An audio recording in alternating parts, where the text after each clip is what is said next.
I always felt like I'm on the outside, never fit in, watch the world pass me by. Black hole trying to chase the sunrise. Every day I was on my own, can't see my hurt cause I'm a ghost. In the crowd I still felt alone, yeah.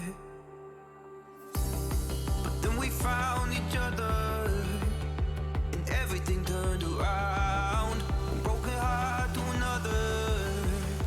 You never let me down. You never let me down.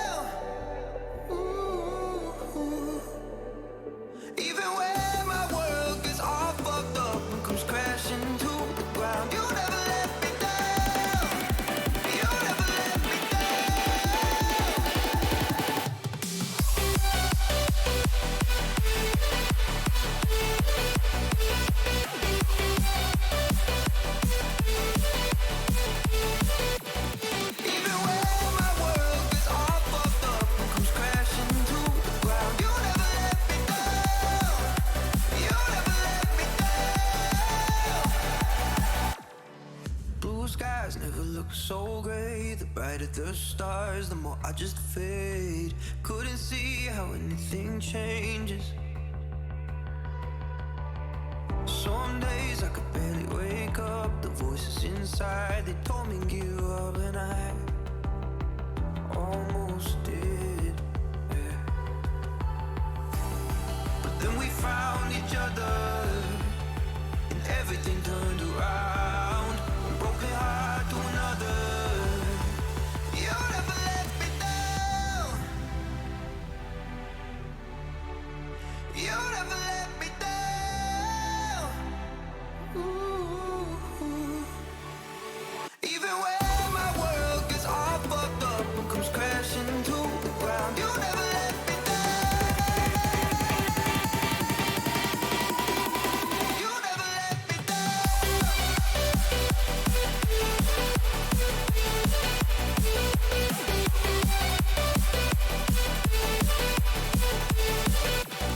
Even when my world gets all fucked up and comes crashing to the ground, you never let me down. You never let me down.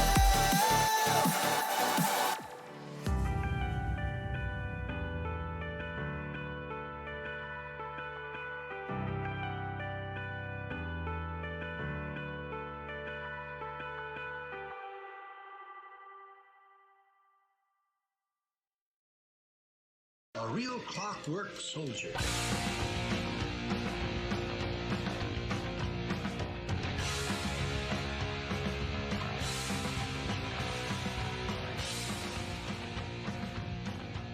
Generation Orange in 5, 4, 3, 2. Hello, everybody, and welcome to another episode of Generation Orange. My name is Edson Ochoa, and accompanied, as always, my good old friend and co-host, Sean Sleepy Eyes Ringrose. Sean, how are you, man? Throw up the H's. Yeah. I'm good. I'm good. It was a good weekend. I got rest, which was really good. Oh, hold on. I need to mute the video. I can hear it in my headset, which is really funny. But man, it has been quite a few weeks. The last few weeks, just between work and Dynamo Dash, Women's World Cup, Gold Cup. What else am I forgetting? Copa America. Copa America. Transfer window and all of the English Premier League signings that are going on. Huzzah, Tottenham. Tenge. I can't remember his last name. Dembele or something like that. Dembele. Who's going to be fantastic. I'm super excited for that.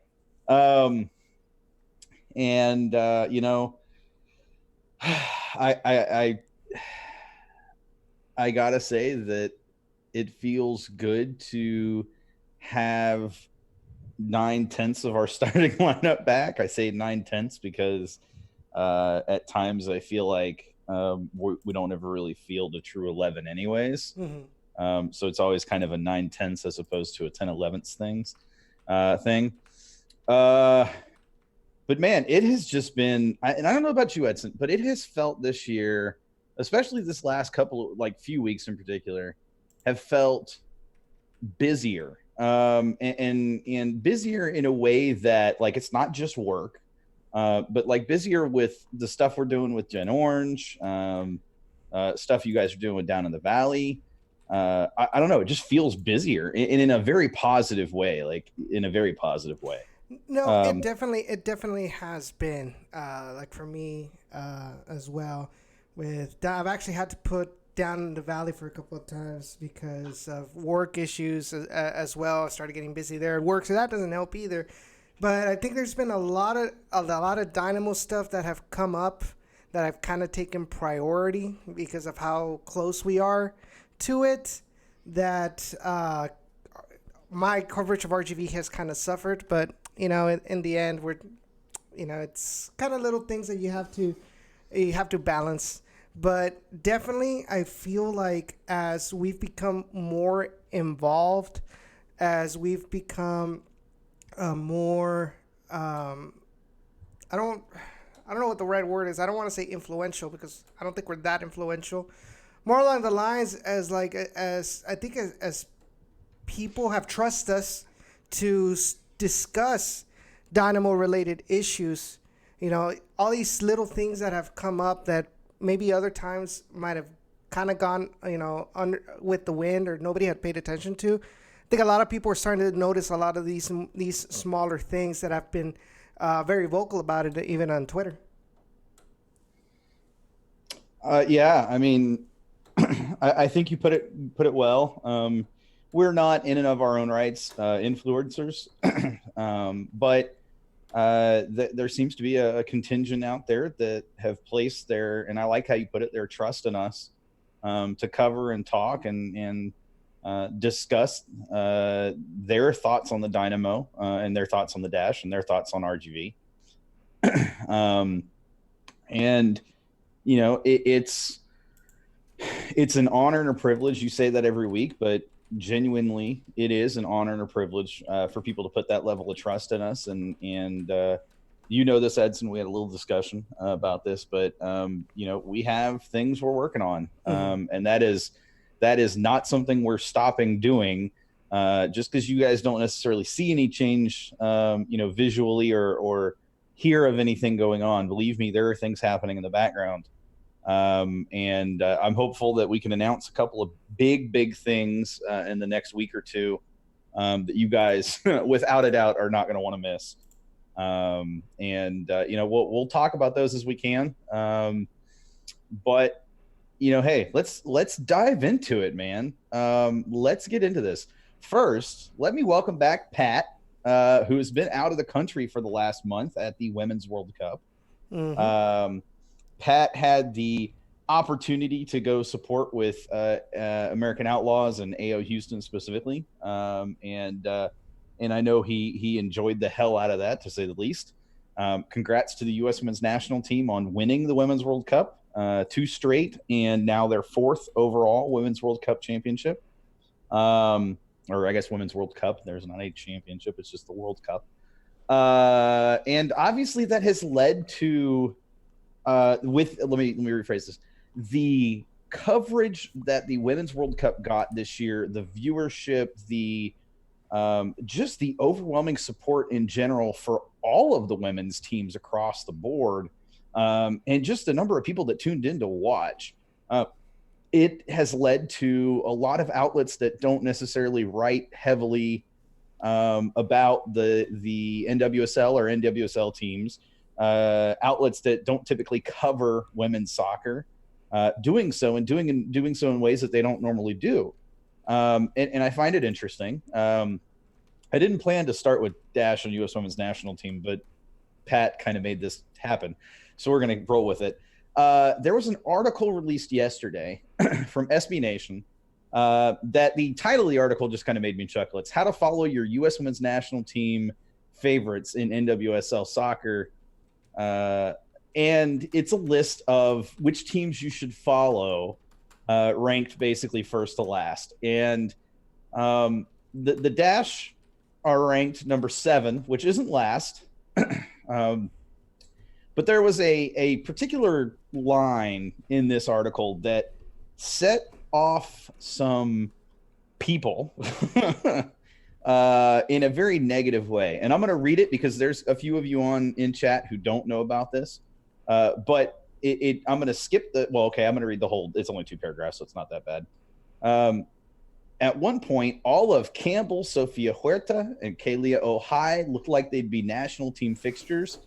All were cut for some reason or another, and the latter 2 don't look like they have much of a road back to the U.S. Women's National Team. Campbell's just 24, though, and performing well in goal. Expect her to take Ashton Harris's place shortly. Despite not losing any star players to the U.S. Women's National Team, the Dash are winless in their last 6 games. Ohai and Huerta have hit their worst form at the time they should have been dominating. I cannot tell you in good conscience to support this team if you do not live in the Houston area. I was gonna say a word, but I mean, it's the P look. word, the PEN, the PEN word. Look, I've read this article a few different times, and there is a very clear bias in this article towards the Dash in a very negative way. And I would put money that this is a person, this particular author, who I'm not going to name. If you want to find it, you can find it, I'm sure. This particular author writes for SB Nation and is paid to do so. And to me, it's a lazy piece. To me, it's an author who is trying to basically vocalize their disapproval of a team, but doing so in a way that completely She's trying to generate controversy. I don't think that was it at all. I really don't. I don't think it had anything. No, I don't think it was her trying to be antagonistic. I don't because I don't think how in your right mind, if you're a paid journalist that is supposed to write about soccer, how are you not going to know that there's more national team players from other countries in the Dash, and say, oh, just because they didn't have any U.S. women's national team players called up, oh, they should have won every game during the NWSL season while they were at the World Cup, because every other team did have. We have Canada, we have Australia, we have fill the lines. You get the point. I mean, just with Canada, we had like 3 or 4 main players that were called up. We had 3 at least, because we had Lindsay Agnew, Nichelle Prince, Alyssa Chapman, Sophie Schmidt. We had 4. Sophie Schmidt was the other one. Yes. So, okay. So I don't think she was trying to drum up controversy, and here's why. I think she's just honestly a lazy reporter who, and Callow said it, who is clueless and doesn't really pay much attention to teams other than maybe the specific 1 or 2 that she sees as being worth her time and effort. And the problem with that, though, is that she discredits everything about one specific team. And here's my problem with this article. She then applauds Sky Blue FC, who are a total shit show. No mames. No, they're a total shit show. They are. And applauds them. And I'm just like, are you kidding me? Like, and here's the thing, and here's the kicker. If it wasn't for the fact that this got called out for what it was, this probably would have been a non-situation. This would have probably gone to the wayside, because nobody really probably reads this person's articles anyways, or the people that do are from the specific teams that she supports. My problem, though, is when she was called out for this lazy writing and lazy research and this particular bias, she basically like foxholed herself and said, no, you're all wrong. I'm right because it's my opinion. And I'm sorry, but you can't do that as a writer. You have to be willing to back it up with at least some facts and figures. I mean, that it's just lazy. It's just, at the end of the day, it's just lazy. If someone wrote something like that about the Dynamo and said, I can't in good conscience tell you to support this team if you don't live in the Houston area, I would be so bloody livid it wouldn't even be funny. And if they tried to use the excuse that it's because there's no U.S. men's national team players on the squad, we would all be up in arms over that. We would all be freaking pitchforks and torches at the person if that was their reasoning behind it. Because at the end of the day, we have some pretty damn good players on our team. And the same thing is true with the Dash. Just because we don't go after the domestic national team's top stars, and by the way, we have, and none of them wanted to stick around and continue playing for the team, that's where I have trouble with this. And again, it's lazy reporting, it's lazy writing, and I get frustrated by that sort of thing because these articles do get read by some people, because it's, oh, cool, it's a Women's World Cup article, and it comes out right after the Women's World Cup. And there are people that aren't going to be aware that that is the case, that what is being written about is incorrect. And so it's taken as face value. It's taken as, oh, maybe she's got a point. Maybe I shouldn't actually, look into the Dash. And in reality, the Dash are a damn good team this year. And were it not for some of the injuries they've sustained, they would still be top of the table. And, oh, yeah, by the way, they were top of the table not that long ago this season. Mm-hmm. I think my biggest concern about this article is the fact that they're leading women soccer fans to support an NWSL team for the wrong reasons. She's telling them to go and support them because they have U.S. women's national teams. What happens when those national team players leave? Are they gonna leave and stop supporting that team? Is that what's gonna happen? That's not how it should be the case. If you're gonna support a team, you're gonna support them because you like their atmosphere. You'll like some of their players, but that shouldn't be your number one priority to declare yourself a fan of a team.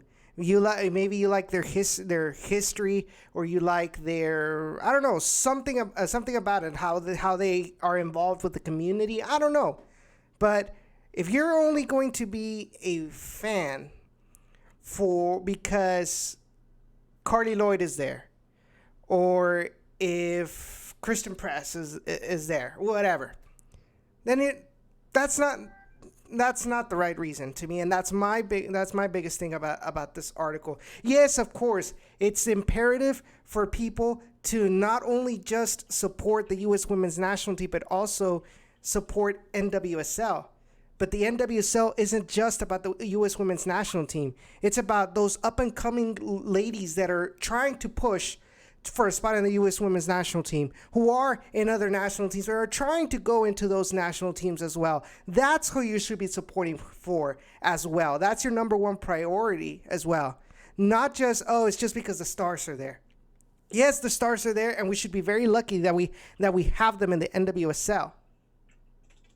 But I mean, that's the other thing too, right? Is that, and I saw somebody tweet this actually, that the article makes it out that you should support NWSL because they have U.S. women's national team players, but makes no mention of the professional soccer players that play in the NWSL, and that they should be supported as well. And that's really, I think, a big part of this too, is that it discredits and discounts all of the female soccer players for other clubs, not just the Dash, but for other clubs also, that are putting in the hard work and effort to get better.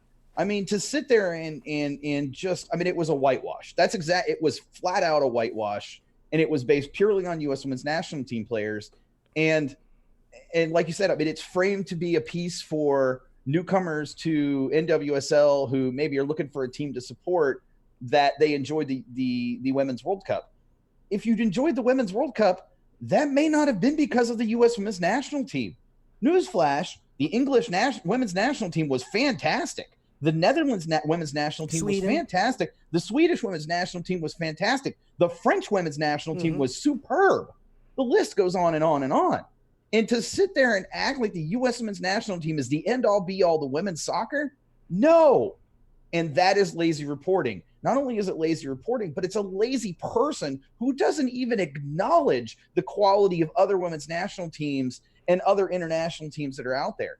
And to act like, oh, hey, you should support this league because there are teams that have women's national team players, it's asinine, it's stupid, it's short-sighted. And frankly, it is a disservice to NWSL in general. I like Cisco's comment. He says, what I'm missing here is that it's great to support NWSL because of the U.S. women's national team players, but in MLS is crap if it has U.S. men's national team players. Well, I mean, to be fair, the women's national team is, far superior to every team in the world, whereas the men's national team is not. Best way to put it lightly, as we saw in the Gold Cup. And we will talk about that a little bit later as well. I want to talk about the Gold Cup. I want to talk about that final, Edson, because I know you want to talk about that final as well. so we control you, or vice versa, probably both. And I can't see you right now, but I would not be surprised if you were wearing your Mexico I'm not. kit. Okay, good. I'm glad, because otherwise I'd have to ban you from the show permanently. Well, And Kala would take on co-hosting duty. But I look at articles like this, and I've seen them in other ways in other places, and it just frustrates me. I need to see better. I need to see better from the coverage that's out there. And I guess on the one hand, I'm frustrated because finally there's coverage, and the coverage is crap. Like, I'm kind of torn. Should I be happy there's coverage, or should I be frustrated that the coverage actually that's there is crap? I'm frustrated that the coverage is crap. I'll be totally honest with you. If we're going to have coverage, especially of women's soccer, then it needs to be at least decent quality. And it really, at the end of the day, it needs to be well researched, not half-assed articles just so that you can get clicks and views and that sort of thing. And that it was clickbait. The title was purely clickbait. And again, I don't think that particular portion was to create controversy. I think it was just somebody who's got a bias against the team and frankly doesn't want people supporting the team. She has this mentality that her opinion is right. The Dash aren't worth supporting, so everybody should follow on board and do exactly what she says they should do. All right, those are the type of journalists that I hate the most. Preach on, son. Preach on. And so, it is what it is, but I wanted to make sure we talked about it. Pat said something earlier too that I wanted to key on, because I think it's interesting, right? He said that he wanted to say that the coverage of the U.S. Women's National Team in Europe was definitely very different from what we probably saw here in the U.S. He said he kept getting interviewed about all the different controversies related to the U.S. Women's National Team group. He said his group never noticed anything, but we kept getting interviewed about the tea celebration, about the Thailand match, Megan Rapinoe, the hatred towards England or from England, et cetera, et cetera. I find that interesting to me, because that wasn't, I knew about it because I'd heard little bits and pieces from people that were either there in France or people that had just brought it up in passing. But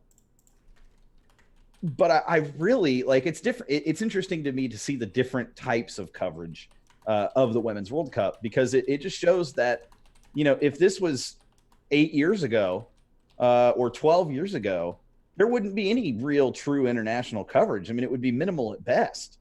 And I think it shows you how far women's soccer has come, and points to the strides being made to definitely improve it and move it forward. And I think that's amazing and that's awesome.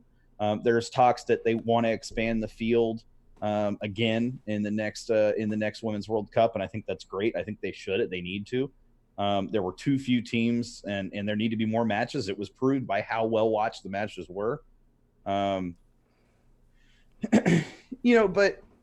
I don't know. At the end of the day, Cisco said it probably worked when I referred to it being clickbait, because would we be talking about it otherwise? The answer is no. I wouldn't even clicked it if somebody hadn't pointed out what she had said in the article. And that's why I say it's clickbait, because it's intended to draw. But again, my point or my thought is, I don't think she was going necessarily for the controversy angle, because I don't think she cares if Houston Dash people read it. I don't think she cares at all about that.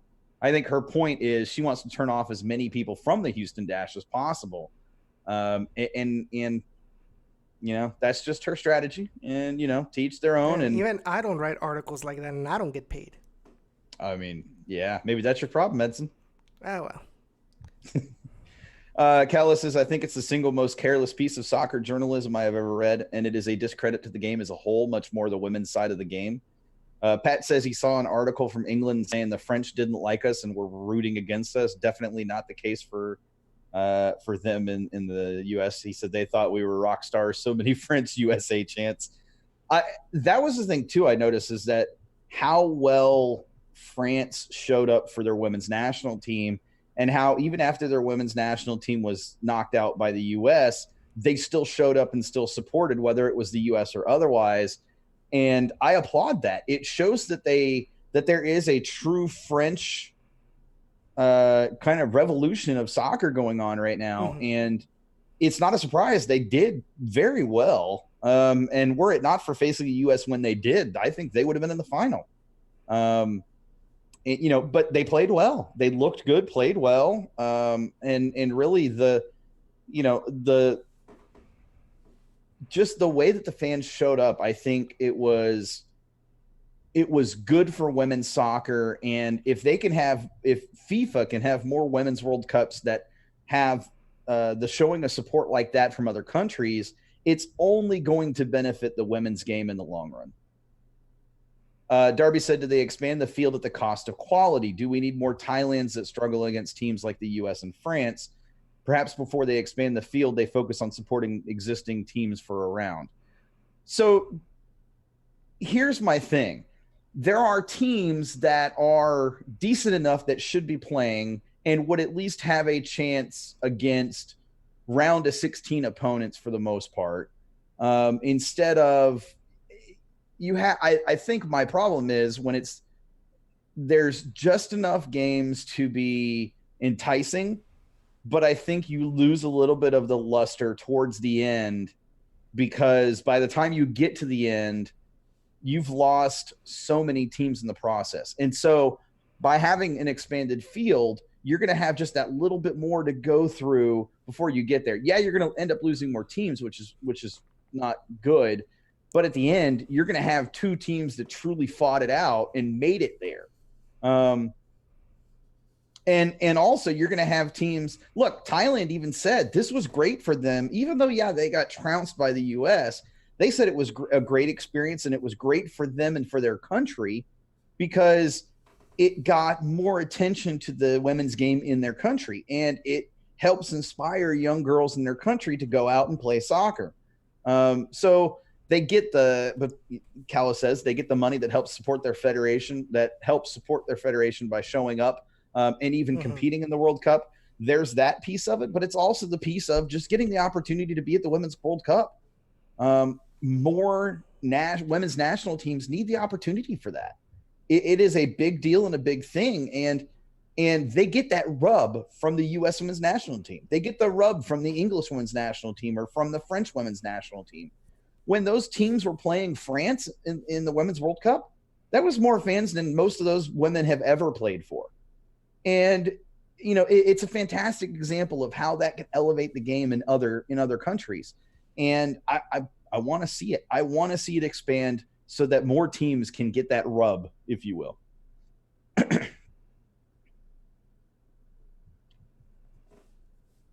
I think it's a very, very interesting subject to me. I feel that I'm on the boat about losing, if you expand, you kind of lose quality because I feel like if we got a Thailand, at least with Asia, I heard there was something weird that happened with Asia with the qualifications in the Asian Confederation, which is why Thailand went to the World Cup or something like that. I don't know if it's true or not, but I still think like if we expand, I don't think that there may be other national teams that might be as good enough of the quality as we'd expect. Well, what kind of quality are you looking for? I mean, you say that expanding, is going to be less quality, but you're still going to have your first place teams unless you give more ticket or spots to maybe North America. CONCACAF needs more spots. CONCACAF needs more spots. CONMEBOL needs more spots, and UEFA needs more spots, and actually Africa needs more spots at this point. And so, I mean, I don't think there's any reason that they couldn't expand the field, keep reasonable amounts of competition. And again, you say, oh man, that's going to affect competition. We still had a freaking 12-0 defeat or whatever the Thailand's. I lost track of the Thailand score because it's been long enough. 13-0. I mean, you still had a 13-0 Thailand, so you can't say it's going to lose the whatever, Darby. You make your own jokes. you can't say that the quality is going to get less. It's not going to get less than 13-0. It's not. And it, the middle of the pack teams are going to have a chance. And so you're going to have more, I think you're going to have more close competition in the early stages. And that's what you want. You really, really do. And again, I don't think the size of the field is terrible, but I do think expanding it is beneficial to the women's game around the world, as opposed to right now, it's the few teams that succeed World Cup after World Cup are the same teams that benefit. There's a reason why the U.S. men's national team or women's national team, the Swedish women's national team are the two top basically in the world, and the German women's national team. But once you get outside of that, you're starting to see what these programs in other countries are starting to bring about, with the English women's national team improvement and the French women's national team improvement, and how good that was. CONMEBOL still has a very long way to go with their women's national teams. And I do hope that they get better. I want to see, beyond Brazil, I want to see the Chilean side do better. I want to see the Argentinian side do better. I want to see, there's one other one, and I don't think they were there, but there's one other one that's pretty good down there that I want to see too. And so I don't think it was Uruguay. It might have been though. I don't know. It's whatever. It's been a while since I've watched that particular international cup competitions for the women's sides. Callo says expanding the field actually may increase viewership, and they pay pool, which would allow more pay. So there's that facet of it as well. Additional money means additional money available for teams. However, on the flip side of that, they should already be paying more money to the teams. The amount of money that this Women's World Cup brought in versus what they paid to the Women's World Cup teams is a fiasco in and of itself. I think that because I saw Pat's comment a little while ago saying that their marketing was subpar, as well as all the watch parties. They were pretty much joke. So there's a whole lot of talk with this whole equal pay topic going around as well in these couple of days, and then one of the proofs that people say during the topic is, well, FIFA doesn't get a lot of as much revenue from the women's national teams as they do with the men's national teams, which that's why they don't get as much money from the pool, et cetera, et cetera. But like, I think Pat said it, or maybe somebody else said it as well. The marketing, while in the U.S. the viewership was a success, maybe in other parts of the world it wasn't that great numbers because of the lack of marketing by FIFA for this tournament, and that doesn't really help your cause at all. Because if you're trying to expand, you're trying to promote women's soccer and help it grow around the world, because that's FIFA's goal supposedly, but yet you don't do what is in your hands to allow the main event of women's soccer to grow and expand, then what you say is not correlating with what you're doing. Well, I don't think there's any question that FIFA in general tend to think of women's soccer as it's just another thing to deal with. Like, we do it to placate those people who, those fans of women's soccer, so that they're content enough that they kind of keep their mouths shut. I'll be honest. That's kind of how I view it.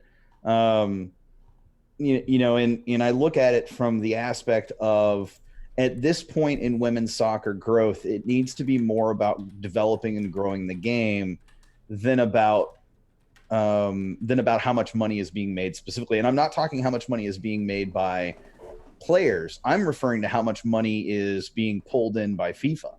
That should be so low on the totem pole of reasons why you pay your women's soccer team players, that the focus needs to be on, we pay the players because we're trying to develop the sport and make it better. We're trying to develop the women's game and make it better. That, if the approach had been years and years and years ago that we pay men's teams, purely based on performance and nothing else, and we don't give them any additional money, or the federation any additional money for XYZ, the soccer federations would have never grown. The reason why soccer federations have grown is because they've poured money into the sport, not just in the World Cup, but in other ways to help it grow. But then the amount percentage-wise that they pour back in for the women's game is actually less. And again, I'm not talking specifically or solely about just how much they pay players, but I'm referring to things like marketing and advertising, things like social media, marketing, things like media coverage in general. I mean, honestly, if it wasn't for Fox Sports and ESPN here, and actually it was Fox Sports did most of the coverage. If it wasn't for Fox Sports here in the U.S., how much would we have really known about the Women's World Cup? It wasn't talked about on ESPN. So, and I get the point of, well, the U.S. women's national team and FIFA, the women's game doesn't pull in as much money. And I get the whole percentage argument because I think there is merit to that. But at the same time, like I said, because of the difference in how much money has been poured in over the long term, my problem is FIFA has the opportunity, with the surplus of funds that they have, to dive a little bit into their piggy bank, spend some of that money on the women's game, and help further the women's game in a shorter period of time. There's no reason that it should take 40 to 50 to 60 to 70 years for the women's game to catch up to the men's game right now. It is clear that there is a desire to watch women's soccer at least Women's World Cup international level. And so if that exists, then guess what? There is a desire to watch women's soccer in general, period. And so there needs to be more being poured into that, again, so that it doesn't take 60 to 70 years before we see the dividends from it. And that's where I come from on it.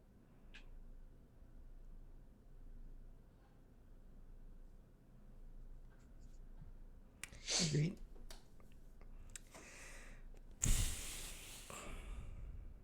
I'm just beat this one into the ground. Yeah, I'm just happy that at least it's being talked about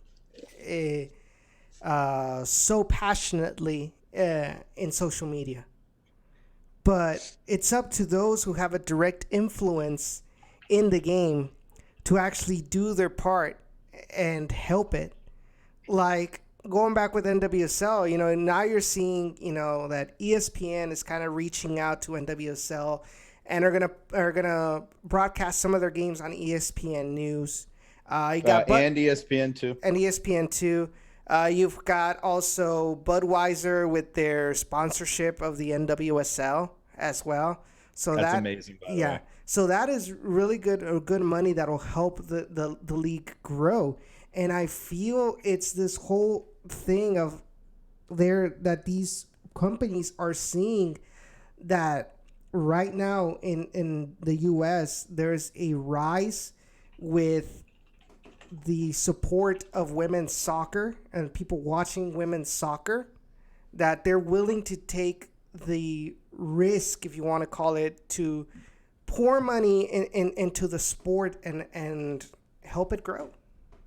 And I've seen somebody mention this a few times, and it might be Cisco actually, that it's such a shame that of all the NWSL team owners, there's not a single women's owner. And that is such a travesty and a farce to me, because you have all these previous women's national team players that, have played for years and talk about wanting to support the game.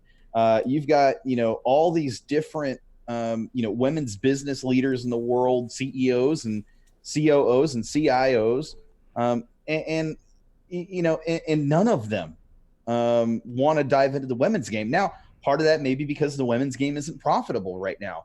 But on the flip side of it, I mean, Bob Marley's daughter, made sure and basically paved the way for the Jamaican women's national team to go to the World Cup. Mm-hmm. Paid for their uniforms, paid for their travel. Yeah. And so, yes, the U.S. women's national team don't need that kind of help, but NWSL teams do. They don't need to have their uniforms paid for, but somebody could damn well go buy Sky Blue FC right now. It's not like their owner gives a damn. Mm-hmm. So there are opportunities out there, and it irks me and frustrates me. And again, I think this was Cisco who brought this up. I want to make sure he gets credit for this. But how can all these women in positions of authority and power and who have the money to do so sit there and say they want to support they want to support women's soccer, but none of them are willing to put their money where their mouths are. Mm-hmm. And, at the end of the day, I guess that's something I struggle with. And I would love to see I would love to see a female from the business world with a business mindset, one even maybe from the sports world, who has the money to do it, put up the money for an NWSL team in a market that they're not currently in, and show NWSL how to do it and how to do it right. Do it just like North Carolina is doing. That's totally okay. North Carolina is not spending a lot of money right now, but they're successful. They are very good. And so they could do the same thing. And not only are they successful, but the fans come out. So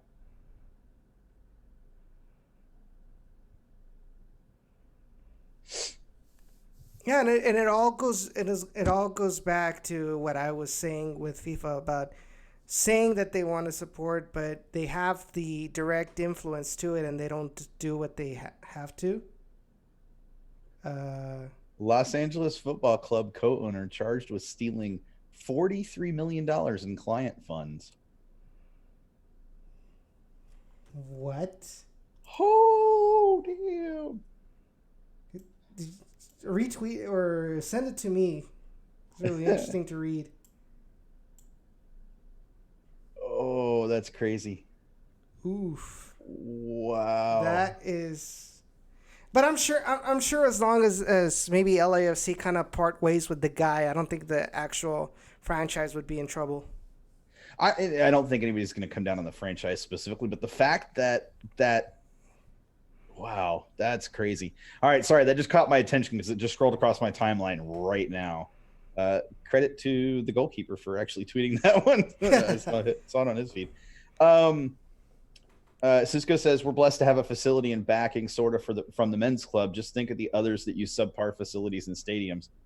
Yeah, I mean, that's absolutely fair. I mean, the Dash, comparatively speaking, have better representation because of the ownership of the Dynamo. And as much flack as people give the Dynamo for quote unquote not caring about their Dash, I guarantee you it's a better situation when it comes to the way the women's players are treated and how they are how they are taken care of than some of the women's players from other teams. Now, not necessarily specifically Seattle or Portland. They take really good care of their players, but trust me, there are stories out there when you read them that just make you sick to your stomach to read. Sky Blue. And so, yeah, Sky Blue, specifically Sky Blue and Sky Blue and Sky Blue. But I come back to it. I'm going to throw this back to the article real quick because, right? Oh yeah, you should totally support Sky Blue FC because they have a women's national team player. But oh yeah, they have all of these atrocities against women's players. So yeah, don't support the Dash because they don't have a women's national team player. That's such a hypocritical thing to say. And anyways, I digress. I gotta let that one go for the moment. Anyways, so hey guys, we got a special thing coming up for you guys at 8:00. We have Jorge from Dynamo Fan TV, who's going to call in at 8 p.m. ish. I'm checking with him to make sure that's gonna happen, just in case. Got to make sure how it goes. So what else, guys? I mean, we've been talking women's soccer. What else do you guys want to talk about? After we finish talking with Jorge, we'll dive into the Dynamo road woes. That's one of the things we're going to talk to him about. We'll talk about the Dynamo's big signing of the day, I guess you could say, in Bisama from Chile. We'll talk about that here in a little bit. what else do you guys want to talk about? I mean, Gold Cup. We'll talk Gold Cup. I said we would talk Gold Cup, so we got to talk Gold Cup. I have to bring Edson back down to ground level, because Mexico and Mexican national team fans in no way, shape, or form should feel good about that result against the U.S. men's national team. In no way should that be an applauding of the national team moment. And we'll talk about why in a little bit, because I don't want to dive into that. Did I not give the U.S. men's national team a lot of credit for keeping it 1-0?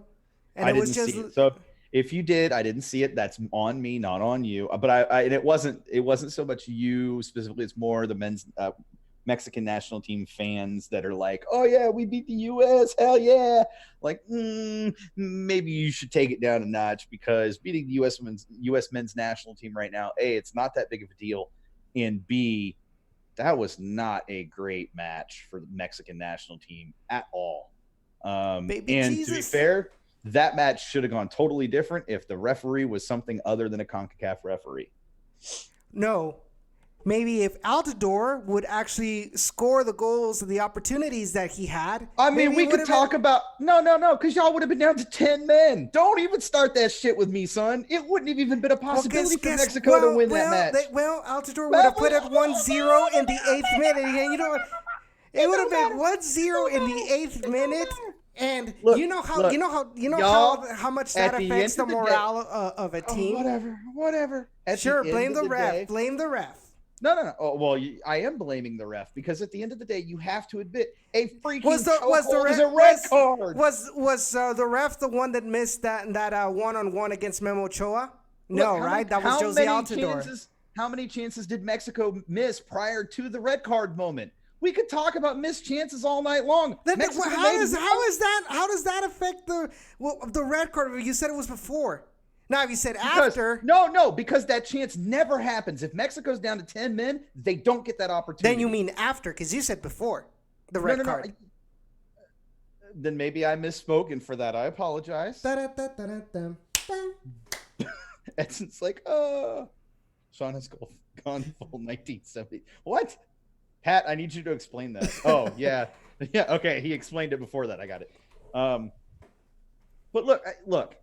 If that red card happens, or any of the two other red cards that should have happened, the diving in the box, whatever you want to talk about, at the end of the day, at the end of that match, if Mexico get the foul calls against them that should have been called, red card is a red card. I still feel like you guys, right now, what you're saying is like you guys are using the referee as a scapegoat for the loss. I was more upset because I wanted to see that match go to extra time, because I wanted to see how pissed off players would get against each other.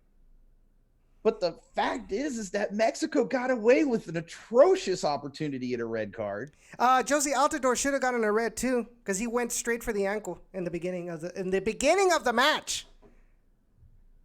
Yeah. So the ref was bad for both sides. The ref was bad for I don't disagree with that. I don't disagree with that. Well, then don't say that. But hear me out. Don't say that Mexico that match. Don't win that match because you're saying that Mexico won it because of the ref. That is not true. Mexico won it because Greg Berhalter can't make subs, even if it means, even if his life depended on it. Jose Altidore couldn't score on a freaking rainbow. What you just said, every excuse you've given so far has been nothing about how good Mexican national team played. My point prior was that Mexican national team fans should not be proud of the way that the Mexican national team I never said played. That was wrong. No. What I'm saying is your reasoning is wrong. But if the referee calls that, just hear me out. If the referee calls that match like 90% of soccer matches are called, that game goes differently. I'm not saying the U.S. win. In fact, I don't think they do. But I think it goes to extra time. I think we end up possibly even in PKs and Mexico win it there. I'm not saying the U.S. would have won, but I'm saying the result would have been different. There wouldn't have been that singular opportunity at the edge of the box for Jonathan Dos Santos. And that for Jonathan Dos Santos, a 1 in a million strike. That kid has struck that ball 400 times in MLS play and not hit the goal on it. It was lucky. Sure. No, you So know is it. You know it. He has sucked in MLS. He's actually been relatively decent, better than his brother. Well, okay. That bar is so low, Edson, even I could roll over that damn bar. His brother was terrible in MLS. Jonathan Dos Santos is relatively decent. The fact that he continues to be a starter with LA Galaxy. Number Look, one. Edson, here's what we just did. We went into pardon the interruption mode right there, where I was Wilbon and you were the other guy whose name I could never remember. We basically just yelled at each other for 30 seconds. It was great. It's fantastic. I still don't agree with the fact that Greg Berhalter gets off clean from this defeat. Oh, no, absolutely not. Even before the match, I was trashing Berhalter about things, and it had nothing to do with even the U.S. men's national team. And I said how long ago when he was signed, when he was announced, even before he was announced, when it was rumored that he was going to be announced, on this freaking show, that the guy. Well, I have not seen any. I've seen very few people, if any, in social media actually talk about the elephant in the room about Greg Berhalter and his mistakes in this match. I think any other coach. To be fair, how can you explain? To be fair, how can you explain Berhalter's problems are not just this match. How can you explain that the U.S. men's national team was doing so good in pressuring Mexico in the first half? Santos, that Raul backheel pass was phenomenal. Like I said, Mexico was the better team. I'm not discounting that. I mean, we go back but the referee definitely played a role in this match. But it wasn't a major role like you're making it out to be. We don't know because we didn't get a chance to see how the game would have gone if it was called the way it should have been called. Sure, hindsight is always 20/20. Guess what? We ended up having to go to extra time because of a penalty that wasn't a penalty against Costa Rica. So if we want to really blame the refs, then you guys got it handed to you when it should have been a red card. Or actually, no. What was it? A penalty kick? Callow, help me out here. The one there was contact on the leg. Raul Jimenez made it to the ball first. There was contact on the leg. So, because it wasn't the final, it doesn't matter that the referee handed you the game. I did not say that. What I'm saying is, to me, it was more of a pen than rod. How can you say that there was no doubt that there was no penalty on that play? What? How can you say that there was no doubt that there was a penalty on that play? If there's always doubt. This is soccer. There's always doubt. This is soccer. Well, you're making out like, oh, that's not a penalty at all. No, it shouldn't have been a penalty. This is soccer. That should not have been a penalty. What should have been a penalty is when a guy is holding the guy's throat. What should have been a penalty? That's not a penalty. That's not a penalty. Oh, that's bullshit, and you know it. That's not a penalty because that chokehold. That chokehold was not inside the penalty box. That doesn't even matter, Edson. You said penalty. Oh, sorry, red card. Let's go red card. Sorry, my bad. Not a penalty. Still should have been a fucking penalty. It should have been a penalty. It should have been. What about? I agree with Callow. The player. I don't remember who it was. It was Josie Altidore. It was Hector Moreno on Josie Altidore. Thank you, Hector Moreno. So that's 2 red cards. 2 red cards? Are you kidding me? That is not a red. That is absolutely a red. He had his elbow or hit his forearm on the back of Josie's head. He landed like him. He tripped on him. Red card. Look, this is not Liga MX rules. Let's start there. Liga MX is an unwatchable league because of how physical the play is. Mexico national team get away with that shit. Nobody says that about the Premier League. I'm enjoying the hell out of this fight, just so you all know. Apparently, it's good. It's good for it to be very, very frictious in the Premier League, but not in Liga MX. No, I mean, at the end of the day, Liga, and we've talked about this, Edson. Liga MX is a more physical league. It's a choppier league. Fouls are harder. There's more physical play. Players in Liga MX, and you can't discount this, get away with more stuff. Players are more likely to embellish specific contact in Liga MX than they are in MLS. That's not to say there aren't players in MLS that don't dive, but there's more embellishment when it comes to certain types of contact in Liga MX. And Callow, it was not intentional. Come on. What was not intentional? I'm sorry. The ball by Chaka. He tries to clear it, but Pulisic rolls in the way of the ball.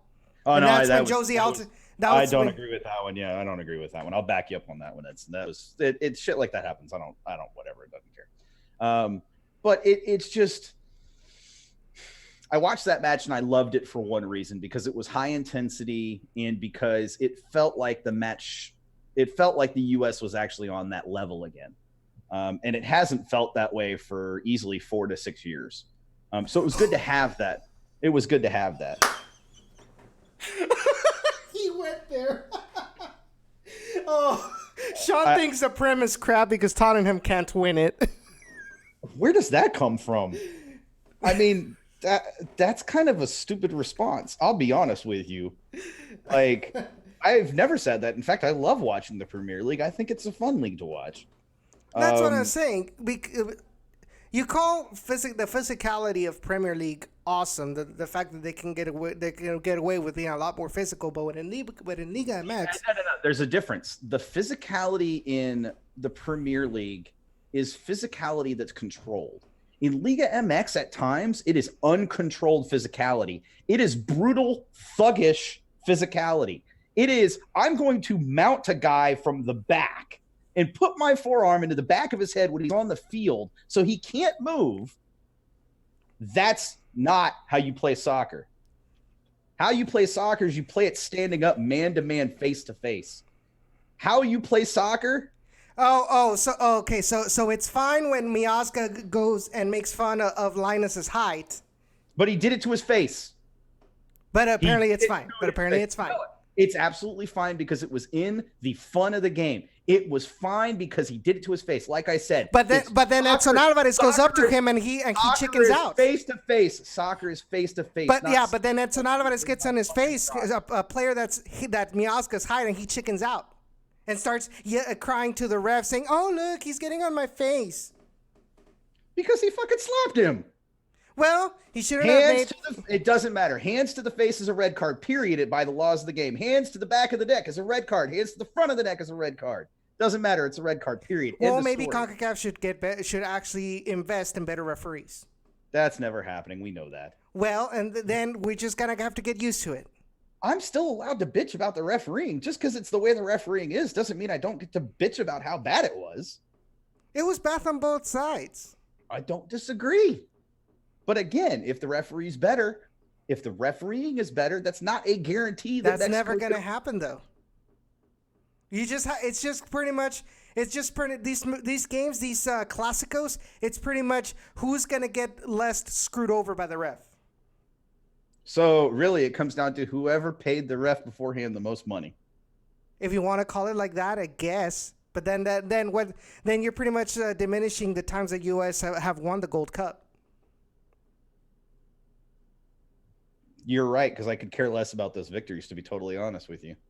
I really could. Well, then why are you getting so heated up about this Gold Cup final? I'm not. If it doesn't matter. No, I did not heated that the U.S. lost. I'm heated that I didn't get more time. I said this earlier. I wanted to see more of this match. That's all. I wanted to see more of this match. I wanted to see this go into extra time. I wanted to see these guys go at it because that intensity was enjoyable. However, the intensity was enjoyable. The level of physicality and the way that Mexico tried to assert themselves physically in a way that is inappropriate on a soccer pitch is what got to me. It wasn't the fact that Mexico were physical. They could be physical. I love them going in hard to challenges. That's fine. But don't fucking mount a guy from the back and put your forearm into the back of his head. I'm fine that they went in cleats, studs up for multiple times. I have no problem with that. I really don't. I have a problem when a guy is trying to choke a guy. That's when I have problems, Edson. I don't have problems with the heavy physicality.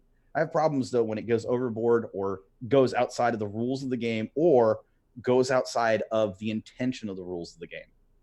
That physicality was Mexico trying to assert their toughness, trying to be big brother to the U.S., and at times it was a bit too much. It was very much a Mexico match. And to be fair, Mexico won. Mexico is the better team. But Mexico also plays that style against the U.S. and tend not to play that style against many other teams. Why does that style of play only come out when they play the U.S.? Because everybody else does it against Mexico.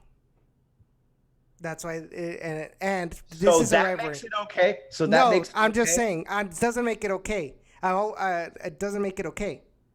But But the point of the matter is, this is a rivalry. Even if we don't agree with it, this goes past the pitch. Okay. This becomes almost. Let me ask you this.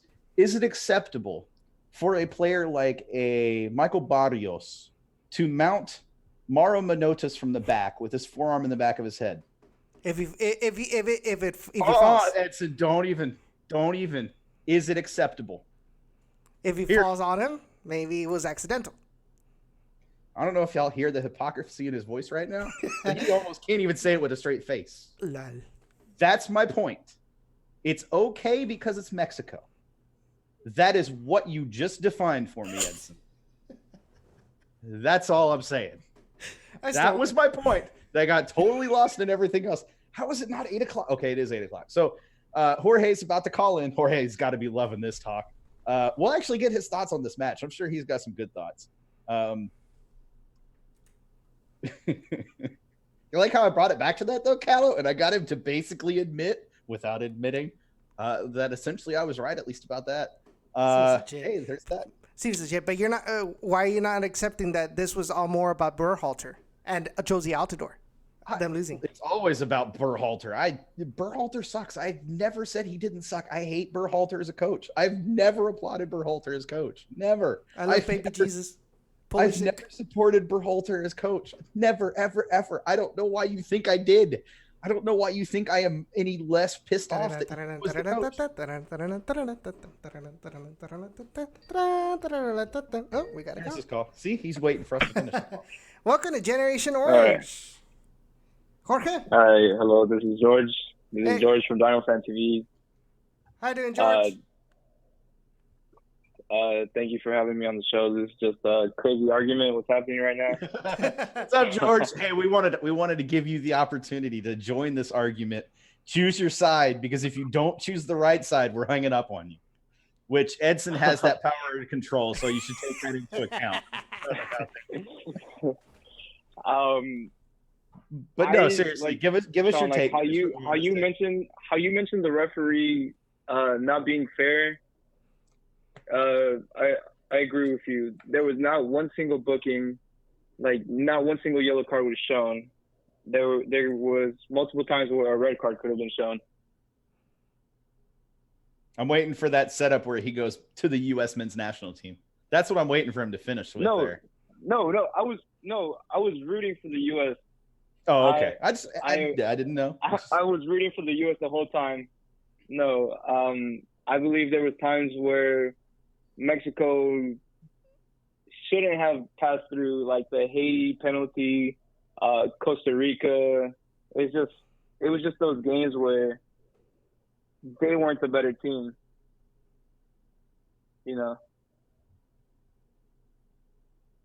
So, and again, I agree with you. Like I said, and you heard it.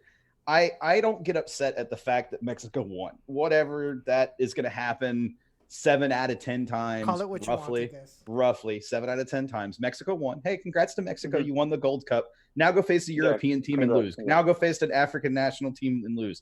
A team from the African We've already defeated a couple of CONMEBOL national teams, so that's a start. Congrats, that counts for something. Until you make it to the World Cup and get knocked out, but hey, it happens to the best of CONCACAF. Trust in Tata. Yeah. I mean, his best coach that the Mexican national team has had, at least in the last 4. But George, where are you from? Cisco wants to know. Cisco says, tell him where you're from. Cisco knows who I am. I'm from Houston, Texas. I am a proud American, and my parents are Guatemalan. So I wouldn't be supporting Mexico. So Guatemalan. Yeah. That's awesome, though. That's awesome. Ukraine. That's what Santos says. That's pretty awesome. So okay, George, we've got you on. Let's shift gears a little bit. We definitely have already kind of beat that dead horse into the ground. So let's shift gears a little bit. Let's talk about the last Dynamo match. And there's been, look, the Dynamo didn't play well last match. I don't think there's any disagreement there. But there's been this kind of rising tide in social media and among certain circles. Shut up, Pat. All right, I'm distracted by YouTube chat. I really should not have it open while we're doing the show. But there's been this rising tide of a group of people, a large group of people that's growing day by day that want to see Wilmer Cabrera fired or shown the door or leave. I want to get your thoughts on this. How do you feel? Do you feel that Cabrera is the right coach for this team? And if so, or if not, why or why not? And any other thoughts you have related to that? Okay, so when we brought him in, we brought in new players. We brought in, like exceptional players. We brought in Kyoto and Ellis, who were just on fire. And in that first season, it took us to the playoffs, and everybody was happy with Wilmer. I don't think I ever heard anybody complain and say, "Oh, Wilmer sucks" or "get him out," until this past season, where the road games happen and we just lose, and everybody's like, "Oh, get him out, get him out." We suck. That's when I saw the Wilmer out train starting, and now, with this Gold Cup, it just completely screwed us over. We didn't have Figueroa, Ellis, Kyoto, who else? Seren. I think those were like the only 4 players that were on international duty. Oh, Kiki was out too, right? Yeah, with Slovenia. And AJD. Yeah, he was with Guam. With the Guam national team, yeah. Yeah.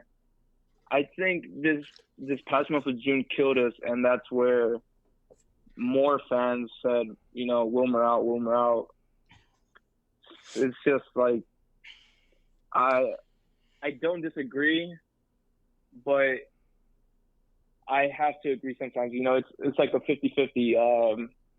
This past game, 2 games ago, New York shut down 4-0. Nobody said Wilmer out. Like, the whole team played exceptional, and I was positive in thinking that we would have gone to Cincinnati and embarrassed them at home, at their own house. But, I mean, with the result, we were the one that got embarrassed. With that Joe Willis goal, with that shot that he let in, that was just embarrassing. Watching that hurt so bad. Yeah. I don't know. I think Wilmer is the coach that can lead us into the playoffs, because, he's proved it to us once out of two attempts, right? Who knows if we go to the playoffs this year, if we don't, I don't see any other person being the manager of the Houston Dynamo who can possibly do the same thing that Wilmer did or surpass him. So let me ask you this. You're kind of, I could tell you're kind of, like you said, you're kind of 50-50. You're on the fence, if you will. You're not really, you don't want to see him go because and I'm going to put words in your mouth, and I'm sorry for this, but you don't want to see him go because you don't know what's at the end of that move. If Wilmer goes, what's the next step? It's not a guarantee we get a better coach. And I've said, and I've used the same arguments before, so I feel that.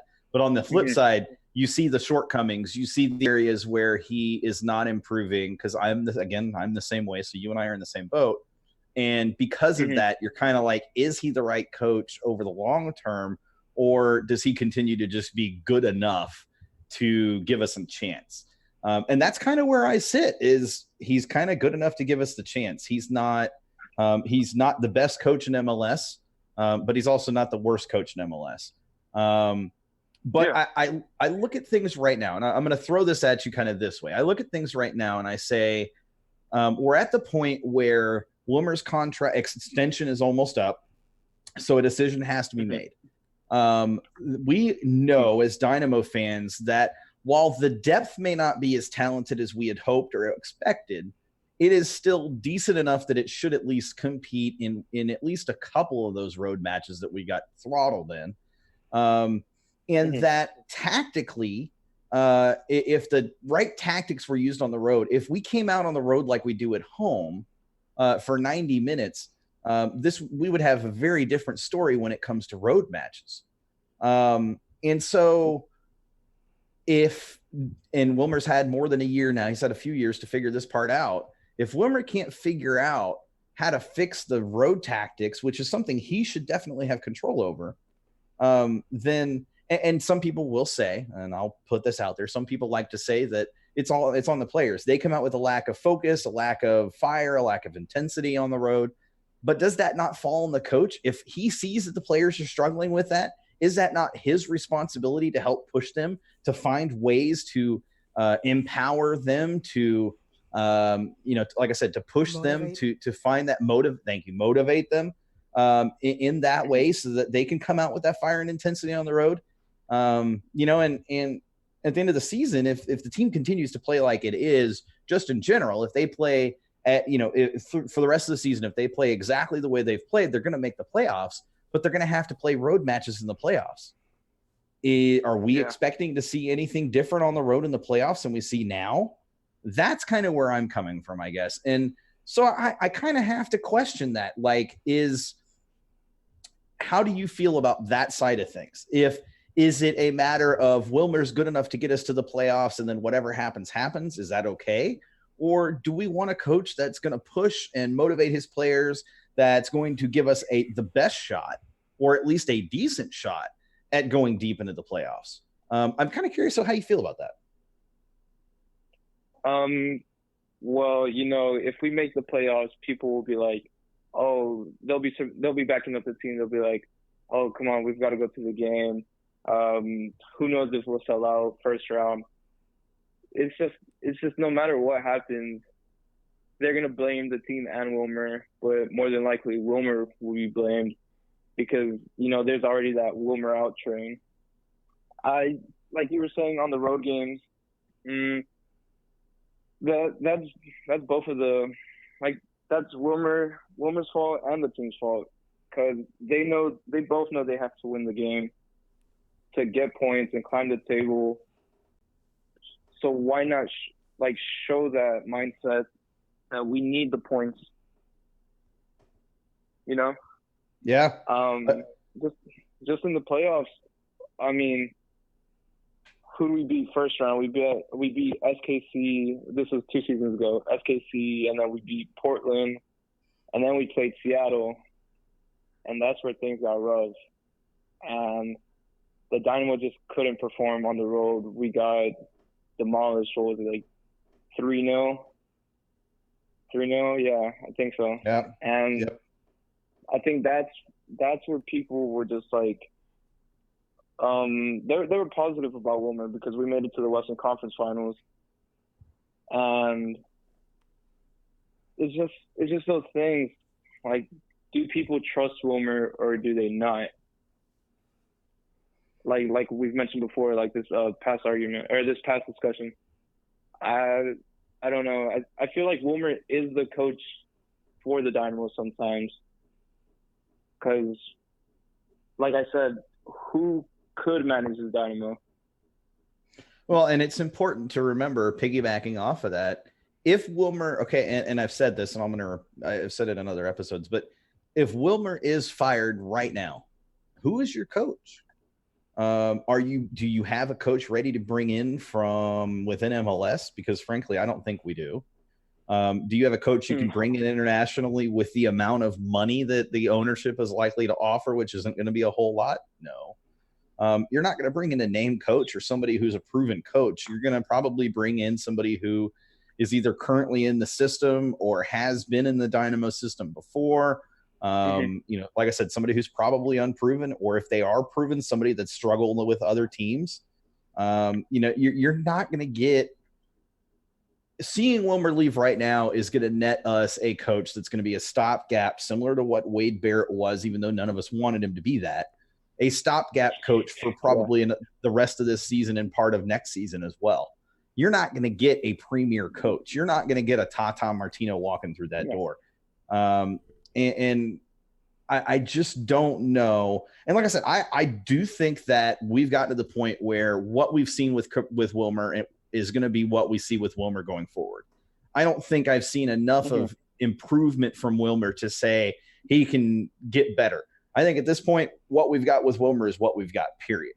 So I just think I think my struggle is, yes, I think I'm at the point where I do believe that it's time Wilmer goes. But on the flip side of it, I am at that point where I'm kind of like, okay, what's the next step? And I don't know. And to be fair, that shouldn't be a fan shouldn't have to come up with that answer. It should be the front office. But I'm not sure there's a better answer out there right now. But I also think if this front office has 3 to 4 months to figure it out, they can figure it out.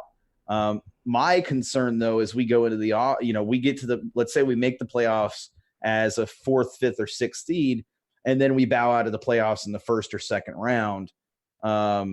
Just enough for kind of some hype around it. Like, team did just well enough to be, competitive, but not well enough to advance past that 2nd round of playoffs.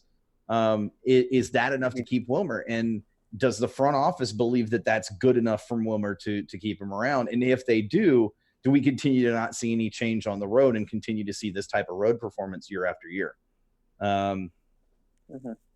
So that's where I come from on it. Edson, how about you? To me, it's I'm just tired of seeing this team that has shown how good they are at home somehow not being able to translate that on away matches. Some of his substitutions have been kind of questionable by a lot of fans, including a couple of times on my point of view. We talked about it last week. I also don't think that he is. I don't think that he is working the pipeline with RGVFC how it should be, and I think those are the things that, to me, either Wilmer has to fix about it and stop being very stubborn in his tactics, try to find variations in his tactics when things aren't going his way to try to at least get a result or something. You can't rely too much on what Elise and Kyoto and Mauro can do, because if they're having an off game, who else is going to step up? And with the kind of depth that we have right now, they're not in their moments, or really they're not too talented enough to make a difference. Then you as a coach need to do something, change the tactics, change the formation, something to surprise surprise your opponent, where you can see that you've actually put in the work, you put in the research of your opponent during, in the middle of the week, set pieces, whatever. I want to see, something change on the road, and frankly, not including the win against Colorado Rapids, because Colorado Rapids was just a huge dumpster fire at that time. I haven't really been that convinced about this team out on the road, whether it's mistakes made or just the fact that Wilmer just doesn't know how to translate or doesn't trust his players to do the same, to play the same on the road as they do at home. And to me, those are my biggest problems that I have with Wilmer Cabrera at this time. Do I want him out now? Like I said during the week, no, I don't. For the same reason that you're saying, who are you going to bring in right now? Do we want another Wade Barrett where he's just going to be there as a stopgap while we get somebody else, and we end up maybe not even making it at all, to the playoffs? Absolutely. I've never really liked, even in Liga MX, I never really liked where they get rid of coaches like in the middle of the season. Let him see what you can muster during this tournament, if he doesn't make it to the playoffs, especially if he doesn't make it to the playoffs, then the front office is going to have to really think about whether Wilmer is the future for this team. Because even if we don't like it, the fans, they care about this team making a run for the MLS Cup. And as long as they don't do it, we're never going to fill the stadium. Mm-hmm. Absolutely. George, let me ask you a question. What are your have you? I'm assuming you have seen the news about the about Bisama, the young player from Chile, being essentially at this point it's official that he's a Dynamo. What are your thoughts on that? Have you seen that yet? Do you know anything about that? Do you want to speak on that at all? I just thought I'd throw that out there. We haven't talked about it, so. Yeah. No. Finally, we signed a player. Somebody that can cover for one of our starters. That's good news. $800K for a guy who's 25 years old and has had 3 appearances for the national team of Chile. I mean, I think that's just good. I've heard people say that give him a couple games and he'll be starting over AJ. Just hearing stuff like that makes me feel confident that regardless if we have AJ or Bizama out, that right back position will be good. We finally have something that we should have had last season instead of Lundqvist at right back, where it was just terrible. Or Kevin. Or Duvall. Or like Wenger covering the right back. Hey, he was one of our better right backs last season. Honestly, yes. To be honest. He really was. I think I was sad to see him retire for that very reason. I think he meant Cristobal. It's just, I mean, finding somebody who can cover that position where whatever happens to AJ, let's say he's fatigued or he just can't play the next game, or God forbid injured, that we have somebody out there and not some throw on right there like Kevin Garcia being played at right back, which is never again. My boy Kevin Garcia alone. Hey, even you have to admit, Edson, as an outside back, he is trash. I know, and I've said it. Yeah, it's just if he can't even sprint in the center back position, what makes Wilmer think he can sprint on the right back position? It's just don't make me do it. And the month of June, I'd say that Kevin Garcia shouldn't have even started games. We should have had somebody else out there. I mean, it is terrible. Like Fuenmayor was just good, but he obviously can't cover both center back positions. We're not playing a 3 in the back. We'll take him back at RGV. Please. But I think we just need to find another center back just in case too. I highly doubt it'll be from RGV because going with the track record of players being brought up from the RGV level, apparently they haven't done well enough. Well, except for Mamo, but he was in Houston Dynamo Academy. And what are you talking about? We're gonna sign Connor Donovan again, and then never send him back to RGV. You know what? What, Sean? You know what? They do that, and I'm going to be the leader of the RGV independence movement. Yeah, it's just we need somebody to cover those positions because who are our center backs? We have Figueroa, Strina, Fuenmayor. And I honestly think that they're going. I honestly think that they're going to go with a similar way like they did with this newest signing.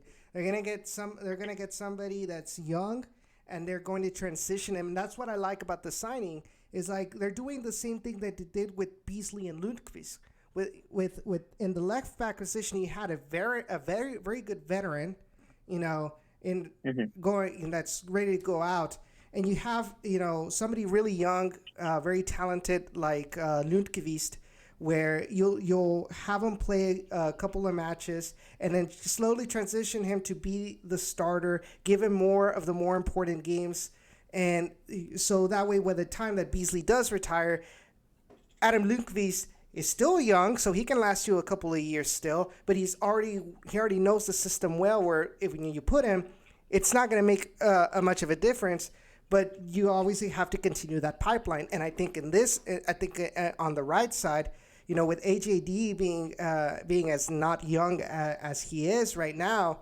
and really not having anybody to cover him whenever he does retire or leaves the team, you never know. You gotta have somebody that's young, that's out there for the long term, and I think this is a really good signing for that. And we just need to do the same for the center back position, because we know Kevin Garcia can kind of do the job, but he's not MLS starter material. And we know that Fuenmayor, he's good, but he's still very young and a little bit inexperienced when it comes to controlling his temper, controlling his aggressiveness more than anything. So we gotta see. I do agree. We need to see more minutes out of Fuenmayor rather than Kevin Garcia. I think he's got a bigger potential and talent than Kevin Garcia does. Kevin Garcia was brought up too early from RGV. And was pretty much just a stopgap to kind of fill in the roster. I think that's the way I see it. And with Figueroa and as well as Struna being the more veterans, although Struna is still young. I think he's like 28, around there.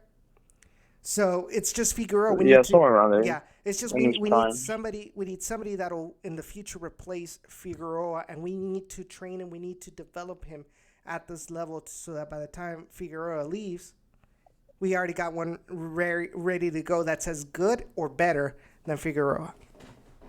So what you're saying is we need to not swing and miss on more Fuenmayor types, huh? If you want to call it that, yes. All right, throw it in there. Go ahead, George.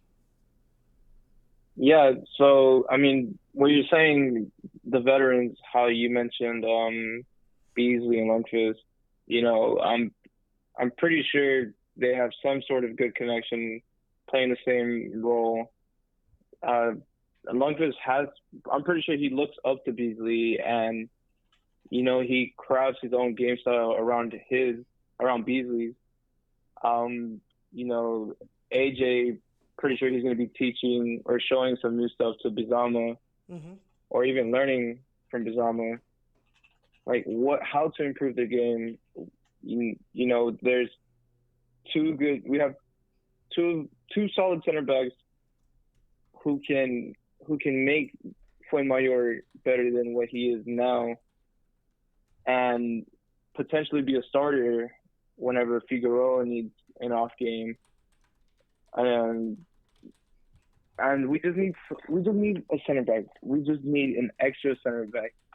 Like every position in the team is set, but the defense, and that being a missing center back.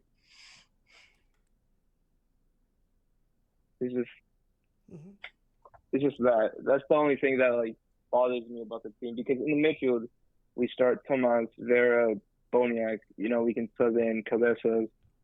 Who else could we sub in? Sarin. It's just players we know we can rely on. We just need a center back we can rely on at times. And attackers. Because right now, you're not going to let me lie. Ronaldo Pena isn't reliable. Tommy Mack is not reliable, at all. I think you're wrong. No. I think he's very reliable at missing the goal, at not being very athletic, at being very slow. He's very reliable at those things. This he's coming got from those a guy down who was high on him in preseason. Hey. He looked decent enough last season that he should have been at least serviceable this season. And instead, he's proven to be a total flop. So And like I said, Ronaldo I Pena was hasn't been wrong. Yeah. reliable, and Marlon Harrison hasn't quite shown his potential, or Full maybe potential. that's it, or maybe that's all that he can offer. We don't know. So Yeah, George, I mean, oh, go ahead. Sorry, go ahead, George. yeah, sorry. Just how you brought up Morrow, with the situation and of him being linked to Cruz Azul. Let's say we do sell him. We're looking at either starting Ronaldo or Salazar Jr. at the top, linked with Kyoto and Elise. Which one of them would be more reliable? Salazar. Salazar Jr. or Ronaldo? Salazar. Yeah, Ronaldo hasn't played much. You know, he played in the Open Cup, and I think he started a game or two, right? So far?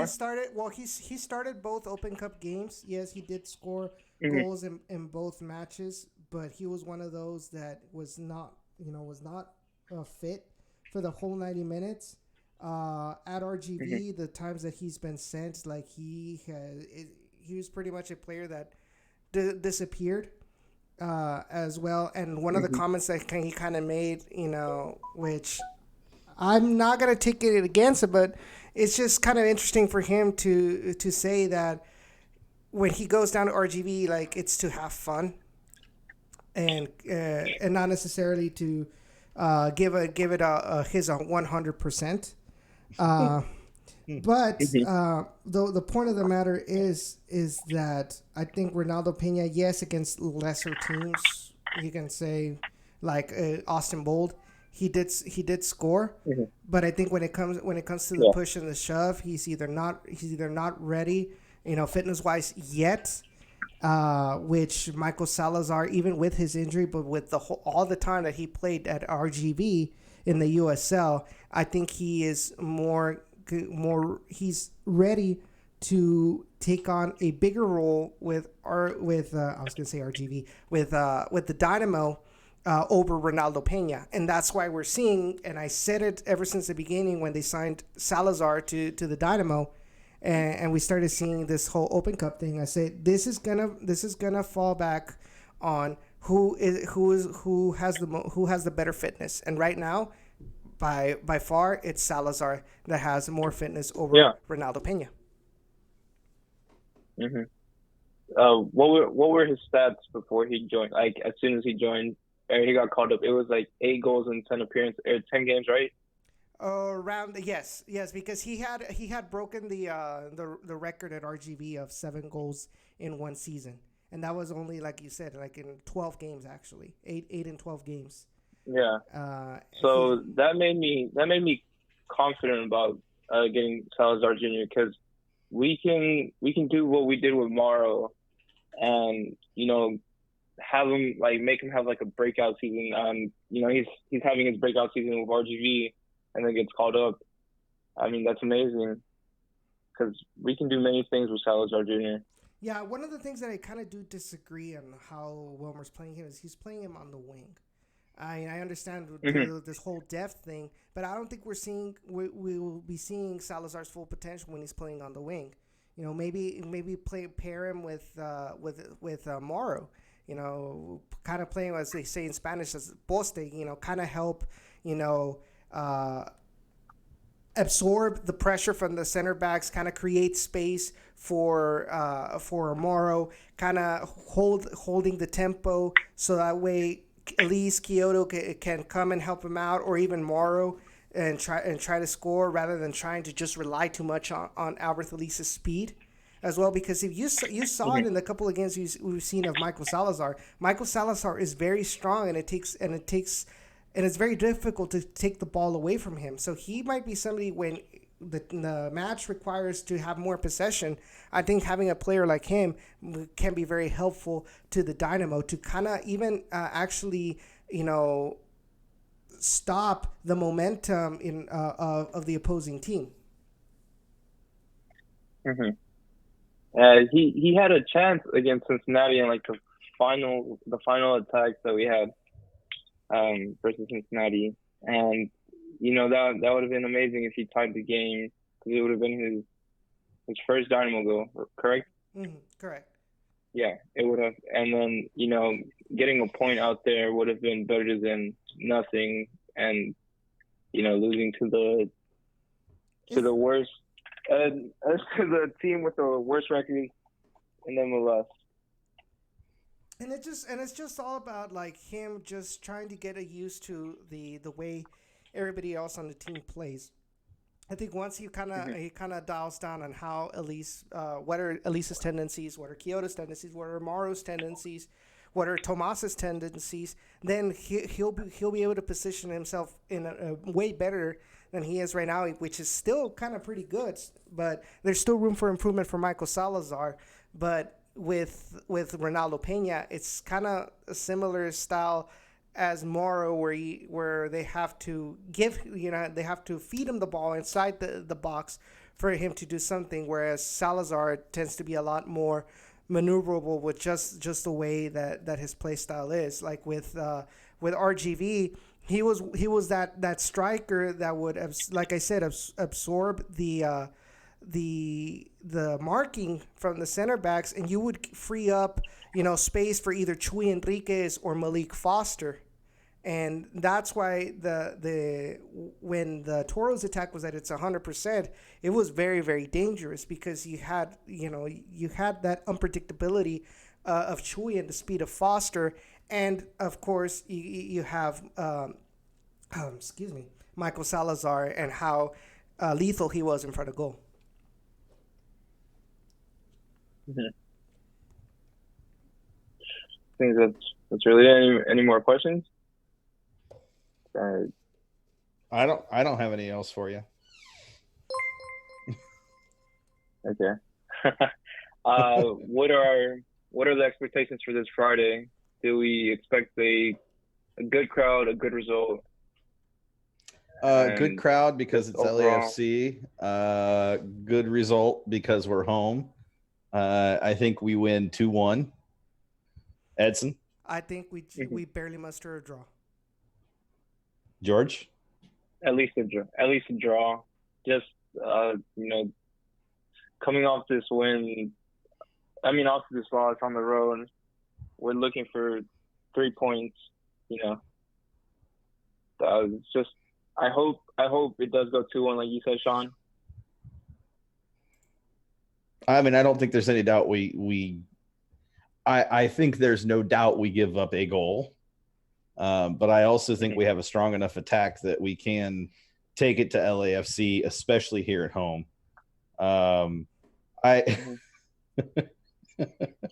Sorry. Does that actually say thanks for describing Cristiano Ronaldo? Yeah. Oh, that totally threw me off. All right, so something we do, George. It's a pretty traditional thing around here. We do our bold predictions. So Edson, let's start with you so that he can kind of get a feel for bold predictions. Okay, my bold prediction is Mauro gets a hat trick and Vela gets sent off. Solid. George? I don't think Mauro would get a hat trick, but at least a brace and a Ellie's goal.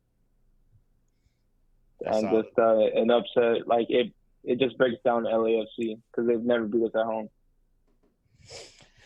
I'm gonna predict that Vela and Struna get into a fist fight.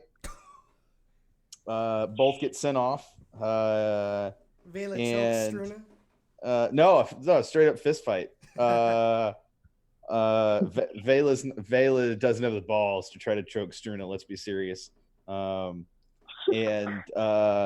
the head ref gets unintentionally full-on challenge tackled, studs up in around the 80th minute, and has to be carted off. And we end up playing the rest of the game with 3 referees instead of 4. We get the VAR refs in the middle. Oh God, no! Oh no! Man, that would be such a disaster. Well, George, hey man, thanks for joining us. We appreciate it. We'll definitely have to get you back on again sometime soon. Got some good takes, man. Appreciate it.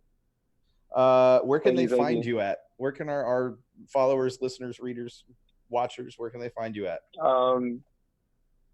My YouTube channel, Dynamo Fan TV. You know, I commented, so I mean, pretty sure they could just click on my account, subscribe. I know Cisco subscribed. I hope. And yeah, I think I'm Dynamo Fan TV on Twitter as well. So just that really. Just on Twitter and YouTube is what I use the most. Definitely. Fair enough. So guys, be sure to give him a follow. Be sure to subscribe to his YouTube channel. Remember, this is part of #DoOurPart to support everybody who covers our team, the Dynamo, the Dash, RGV if you want, etc. But the point is, let's support each other and continue to cover this team, because we know that this team as hell does need the most coverage that they need. Absolutely. But Jorge, thank you so much for coming on.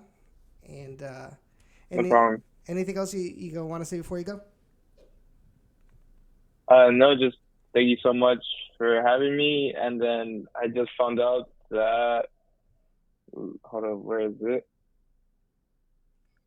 Let me read it out to y'all.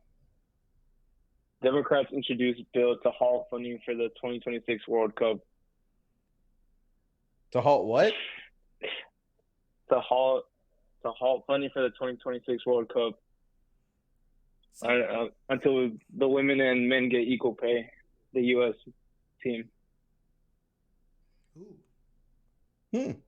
That's a bold move, Cotton. Let's see if it pays off. I mean, you know, it has to make it all the way through, but we'll see. Yeah, we'll see. All right, that's really it. Thank you so much for having me on the show. Hope to see you all out there on Friday. Of course, we shall be there. All right, man. Have a good night, Jorge. You too, guys. Appreciate it. Of course. Bye.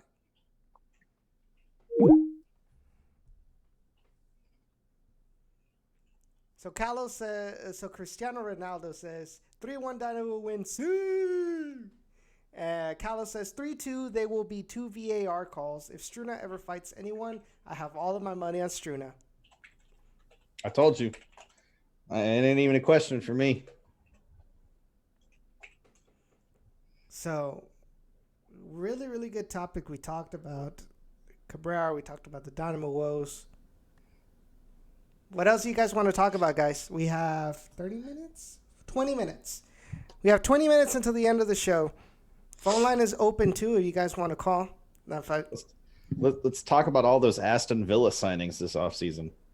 How you feel about that, Kylo? I don't know if you just saw Edson, but Chris Canetti just followed us 11 minutes ago. Wait, what? Mm-hmm. Canetti's a follower on Twitter. Hi, Chris Canetti. Who said he's watching? He might be. I don't know. It could be. So let's talk about World Cup and hosting. There was an article that was not an article, but there's an interview with a couple of the Mexican one of the Mexican national team players. I think it was Guardado. No, it was Ochoa. It was Memo Ochoa. Yeah. Okay. My cousin. I was thinking that was the case, but I wasn't sure. I'm assuming distant cousin, because I've seen your height and I've seen his height, and it ain't even close, but brother. Please don't remind me. I mean, you both play goalkeeper, I suppose. He might play it a little bit better than you, just a little bit. But he came out and he said basically that he didn't feel the field and stadium in Dallas was good enough to host international matches, and then he ended up throwing Houston in there, from what I understand as well. Yeah, he did. He said that the field wasn't great, and it was just like Dallas. There was a huge danger of it causing injuries to players. And to be fair, he's referring to NRG. He's not referring to the BBVA Compass Stadium. Or of BBVA course, because Mexico Fields. it's not going to play at BBVA Compass Stadium. No, or BBVA so Stadium. Cisco does want us to bring up real quick before we dive into this story. He wants us to bring up his prediction of Dynamo win 11-10. If that's the final score, I'm pretty sure they need to bring about 15 ambulances for all the people that are going to have heart attacks. My God, that would be crazy. So Alex but asked before we'll talk about that here in a second, Alex. But before we dive into that, so going back to this, do you think that hurts, Edson, when something like that comes up? Do you think that hurts the chances of Houston's bid to host the World Cup? If it's just one player talking about it, then no. I don't think it's gonna hurt it as much, and I feel like there's enough time for NRG to kind of deal with that issue. You've got 7 years left till it's officialized. So if that's the only thing that's their quirk, I think that NRG can be able to fix it by the time 2026 World Cup comes along, and I think that's what Chris Canetti should kind of explain, or if he even wants to tackle the subject, have a plan, come up with a plan of how to make this the field better, a little bit more natural. Because the biggest complaint that they've had about Dallas is, well, at AT&T Stadium, it's grass on top of concrete, right? So there's no padding to soften falls or anything like that. And from what I heard about Ochoa, I think he has a similar issue with that with NRG, which makes sense because both stadiums are for NFL. And as a goalkeeper, he's more prone to full-on diving. Of course, and without any pads. So. Without any pads, yeah. So to be fair, no soccer player is wearing pads besides shin guards, but the way they dive leaves them more susceptible to feeling the brunt of the force from the pitch. Exactly, because when a goalkeeper dives, well, his arm is extended, so there's no cushion. There's no cushion to the fall. So I find it interesting. And just so you know, Canetti did respond to it on Twitter, and he did say a lot of the same things you said. And he did note that even in spite of the field and the pitch quality, he said that Houston still has a pretty strong bid, and I don't disagree with him. I think Houston and Dallas do have strong bids, period. Mm-hmm. And there's not a bid out there that doesn't have one problem or another. And if that's the worst of their problems is the quality of the quote unquote pitch, then they're doing pretty good if that's the one thing they can point at as being a struggle. And I mean, we've seen that with the Mexican national team that Houston's gonna fill it up. Yep. So if you give Houston to if they do get the bid, if you give Houston to the Mexican national team once they're in, I'm guessing in the knockout stages, because the 3 Mexican stadiums are gonna get Mexico's group stages. That wasn't at you, by the way, just to clarify. That was something I saw on Twitter. Sorry, continue. Mm-hmm. And so Mexico's going to get the group stages, but kind of give Mexico have an opportunity to play at NRG, with in the knockout stages. Then I think you'll bring in a good crowd as well. I think the bigger issue here is going to be the U.S. national team and their attendance issues, because they are not selling out NFL stadiums. No, they're really not. So, sorry, I'm juggling a lot of things here at once. Okay, so agreed with you on that, and again, there's still time to fix the pitch issue. They can figure things out. There's another match coming up at NRG, I want to say on Saturday, the 20th, Bayern Munich versus Real Madrid. Mm-hmm. And that's obviously going to be a pretty good match to get an opportunity to go watch, just because of the teams that are playing. Edson, are you going to that match?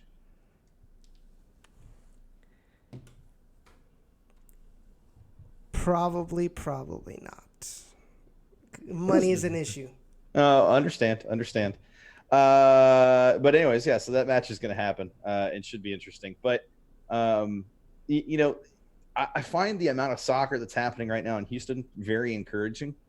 And it's not just Dynamo. It's not just Dash. It's international soccer. We had Gold Cup matches here that sold pretty well.